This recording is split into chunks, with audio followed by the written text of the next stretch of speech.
Hi guys, welcome back to Moto Maniacs. So आज हम दक्षिणी में, और ये एक जेल भी होता था अंग्रेजों के टाइम का। और मेरे पीछे आप देख सकते हो अंग्रेजों के टाइम की मैस होती थी ये। अब एक ये गेस्ट हाउस बन गया है, या आप इसे कह सकते हो एक प्लेस बन गई, टूरिस्ट अट्रैक्शन बन गया है। तो आज मैं इस चीज की बात क्यों कर रहा हूँ? अब ये हमारे हिस्ट्री से जुड़ा हुआ है। वैसे ही हमारी हिस्ट्री से बहुत सारी चीजें जुड़ी होती हैं।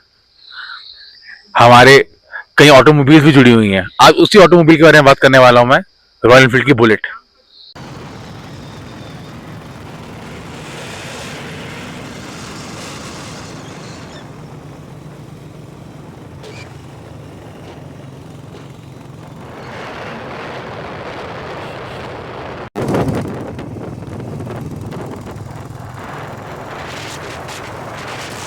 सो गाइस, मैं बात कर रहा था बुलेट की। आप सबकी चाहिए थी बुलेट स्टैंडर्ड। अगर मेरे सामने देखेंगे, ये एक ओल्ड कास्ट आयरन इंजन है। This is a 2000 model.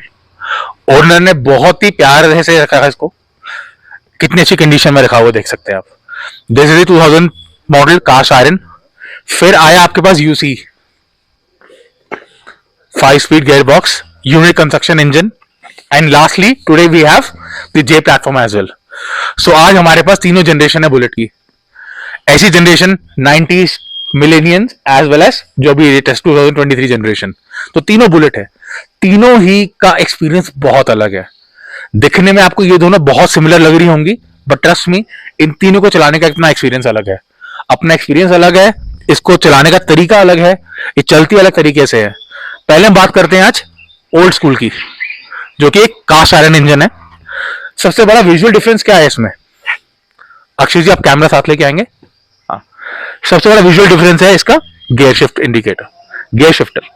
अब अगर आप लेटेस्ट टेक्नोलॉजी देखेंगे तो इसका जो गियर शिफ्टर है पुराने टाइम पे राइट साइड पे होता था, एंड इसमें एक गियर ऊपर, तीन नीचे थे, एंड ये न्यूट्रल का था लीवर। तो ये इसका बिल्ड था, and it is a cast iron. इसको चलाने का अलग तरीका था। इसमें एम्प मीटर है, आपको इसमें प्रेशर बिल्ड करना होता था और स्टार्ट करना होता था। कहते थे इसको मर्दों वाली सवारी उस समय, क्योंकि आसानी से स्टार्ट नहीं होती थी बाइक। आपको यहां से प्रेशर बिल्ड करके देन किक मार के आपको स्टार्ट करनी होती है। और इसका थंब बहुत स्लो है। जैसे अपनी हार्ट बीट होती है ना इंसान की, आप जो महसूस करते हो, वैसी थंब है इसका। आप हार्ट बीट की तरह इसको महसूस करोगे तो ये चलती है।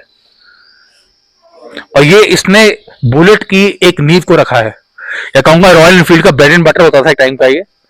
और जब ये बंद हुआ था, बहुत आउट और हुआ था साउथ में और पंजाब साइड पे, तो कंपनी को थोड़ा से और मॉडल जैसे बना के बेचने पड़े। पर फाइनली ये चैप्टर क्लोज हुआ। फिर आ गया यूसी, यूनिट कंस्ट्रक्शन इंजन। सबसे बड़ा डिफरेंस क्या है इसमें? इसका गियर, अपना जो पोजीशन है वो आपकी राइट लेफ्ट साइड पे चली गई है, एंड ब्रेक आपकी लेफ्ट पे आ गई है। सॉरी, राइट पे आ गई ब्रेक, एंड लेफ्ट में चलेगी आपका गियर शिफ्टर।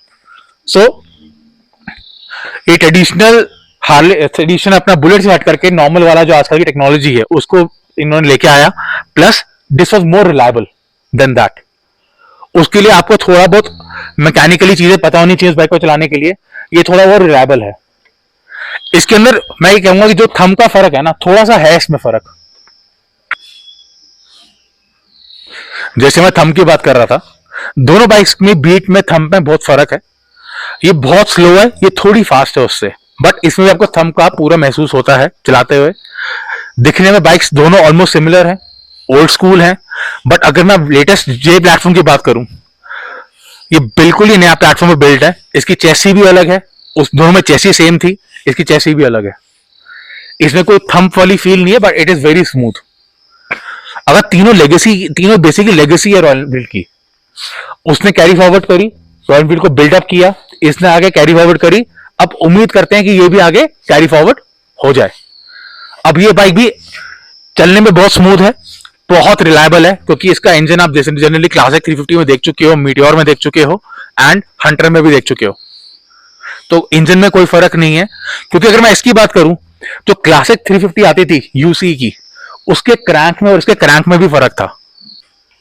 जो क्लासिक 350 थी, उसके और यूसी के दोनों इंजन का क्रैंक में फर्क था। ये इसका क्रैंक 2 kg हैवियर है, तो इसका थंब थोड़ा स्लो है, और इनमें वाइब्रेशन है। Vibration was the USP of royal Enfield. जैसे हम कहते हैं ना, हार्ले का वाइब्रेशन पोटैटो पोटैटो साउंड है उसका, तो वैसे इनकी वाइब्रेशन की यूएसपी है। इनको चलाने से आपको तसल्ली मिलती है, एक सेटिस्फैक्शन मिलता है। ये बाइक बेस्ट रिडन है 60 की स्पीड पे, 50-60 पे चलाओ इसको आप and you will feel the bike, the thump जो आपको आता है वो इस पे फील होता है। दिस इज गुड फॉर 70-80 पे आपको प्रॉपर फील आएगी बाइक की, उसके ऊपर it is not meant to be ridden. And this is the modern technology. इसको आप 100 पे भी राइड कर सकते हो, 80 पे भी कर सकते हो, whichever gear you are comfortable with. तो अगर आप देखोगे तीनों बाइक्स को तो ये दोनों बहुत सिमिलर लगेंगे आपको, कंस्ट्रक्शन वाइज भी, चेसी वाइज भी, क्योंकि बहुत सिमिलर हैं, सिर्फ इंजन का फर्क है। ये कंप्लीटली नया प्लेटफॉर्म है जे सीरीज का, सो इसमें कोई डिफरेंस नहीं है, विजुअल डिफरेंस भी बहुत कम है इसमें और क्लासिक के अंदर। पर अगर आप यहां से बात करोगे तो एक जनरेशन लीप हुआ है, आप इस जनरेशन से देखो फर्क और इस जनरेशन पे आओगे तो ज्यादा फर्क नहीं है, सिवाय इंजन मेन इंपॉर्टेंट है, इसका इंजन चेंज हुआ, बट यहाँ पूरा ही जनरेशन आगे चला गया, which is a need of hour. अगर मैं बात करूं so change is the only constant right now, वो जरूरी है। कोई कंपनी ने आगे ग्रो करना है तो उनको चेंज भी लाना जरूरी है। अब आपको मैं इनके थंब की आवाज सुनाता हूं, ये बाइक्स को स्टार्ट करते हैं और इनके बारे में सुनते हैं। ऑस्कर,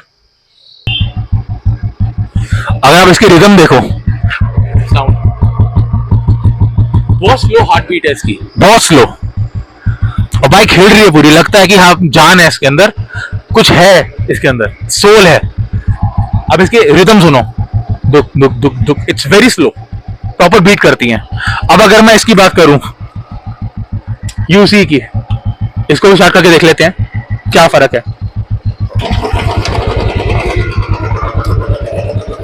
अक्षय, ये उससे फास्ट है पर बीट इसमें भी है, उससे जरूर फास्ट है ये, पर बीट इसमें भी है, ठीक है। सो ये फर्क है। अब बात करते हैं जे प्लेटफॉर्म की जो लेटेस्ट है। खैर इसमें से बड़ी कमी, किक नहीं आती इसके अंदर, तो स्टार्ट करने के लिए अपन को सेल्फ स्टार्ट करना पड़ेगा।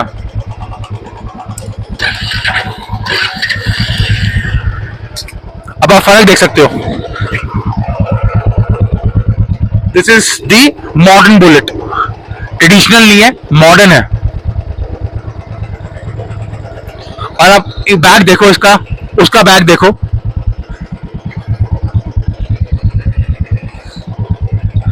और ये हमारे ओनर हैं सीआई बुलेट के, मिस्टर कोहली। तो कोहली जी कैसे हैं?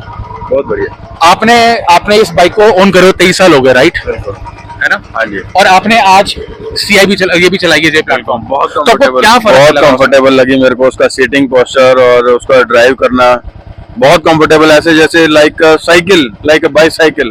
ओके, सो कहना ही ठीक है कि अब जैसे टेक्नोलॉजी एडवांस हो रही है, सो बुलेट के लिए भी जरूरी था कि आगे अपडेट करना। हाँ जी। तो आपको उसमें बेसिक चलाने में क्या डिफरेंस आया दोनों में? बेसिक चलाने में डिफरेंस ये फील हुआ कि आप उसको चाहे जितना मर्जी लॉन्ग राइड भी कर लोगे, आपको थकावट नहीं होगी उस पर। ओके, और इंजन भी स्ट्रेस नहीं रहेगा मेरे हिसाब से। यस, बहुत स्मूथ है।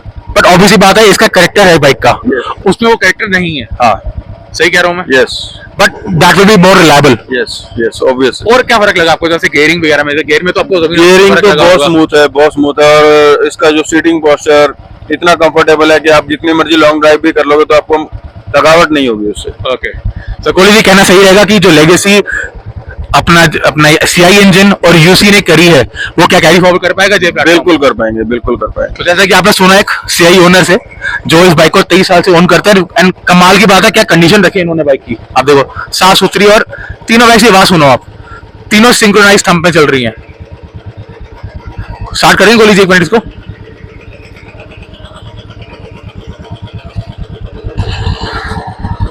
देखो, मतलब देख के लगता है कि तीनों पुराने जमाने की बाइक्स हैं। दिस इज दी, अब मैं कहूंगा early 90s, 80s, 2000s and then latest generation. तीनों जनरेशन हमारे पास है, कोई बाइक खराब नहीं है, सब अपने टाइम में सारी अच्छी बाइक्स थी। उसका अपना फन था, इनका अपना है। आपने सुना, आवाज का भी बहुत फर्क है। सो कहना मैं ये चाहूंगा कि तीनों बाइक्स लेगेसी मेंटेन करके रखेगी, और अब खासकर जो एक लेगेसी का परचम इसके पास है, ये उसको आगे लहराएगी और उसको आगे लेके जाएगी। सो अगर आपके पास इनमें से कोई भी मॉडल है और आपने अगर तीनों बाइक चला रखी है, तो आपको कौन सी पसंद है, सीआई, यूसी या जे प्लेटफॉर्म? कमेंट सेक्शन में जरूर बताइएगा guys, and do like, subscribe and share. Thank you guys.